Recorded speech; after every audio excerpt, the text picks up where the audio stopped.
Thank you, Mr. Speaker. You know, the Energy and Commerce Committee has been tackling the issue of LNG exports for quite some time now. And what began as a solid case in favor of these exports has only grown stronger. I support this bill, H.R. 6, the Domestic Prosperity and Global Freedom Act, and I applaud in particular the sponsor, Cory Gardner, for his efforts on this important bipartisan bill. Last October, we held a forum that consisted of nearly a dozen representatives of foreign governments as well as the Commonwealth of Puerto Rico, all of whom expressed their strong interest in buying LNG from the U.S. Three of them, Hungary, the Czech Republic, and Lithuania, are Eastern European allies that are currently dependent on Russia for natural gas. They described in great detail how Russia wields natural gas as a weapon against them, threatening to raise prices or even cutting off supplies as a means of exerting political pressure.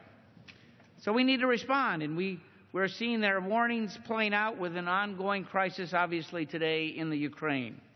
And if Putin is not deterred, he'll likely use the same tactics on other Eastern European countries in the years ahead.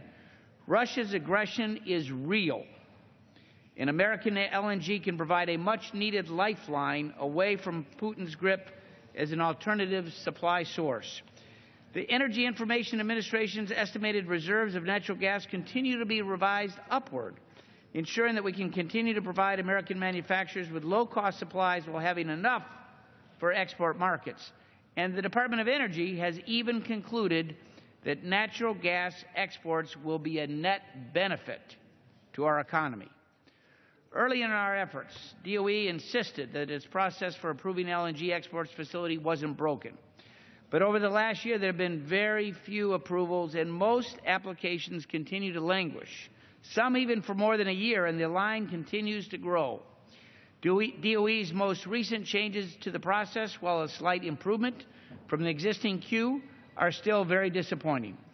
They do nothing to address the core problems of open-ended delays, and Congress needs to act. Throughout our efforts on this topic, there's been bipartisan interest in LNG exports. Since the bill was first introduced, the bipartisanship has only grown. And for that, I commend the bill's author, Cory Gardner, for working with Gene Green and others on an amendment adopting the bill's language to address a number of concerns. I know that we have reached the point where the passage of this bill, H.R. 6, will be seen as a bipartisan success story, as it should. And the Senate should follow our lead, stand up for jobs as well as our allies, and quickly send this bill to the President's desk. Because of advances in technology and innovation, we are now entering a new era of abundance. Can I have an additional minute?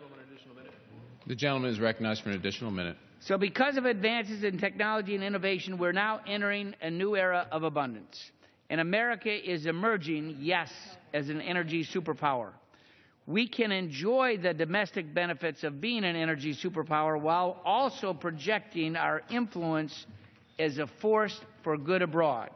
The Domestic Prosperity and Global Freedom Act allows us to do both. This common sense bill says yes to jobs, yes to energy, and I would urge my colleagues to support passage of H.R. 6, and I yield back the balance of my time.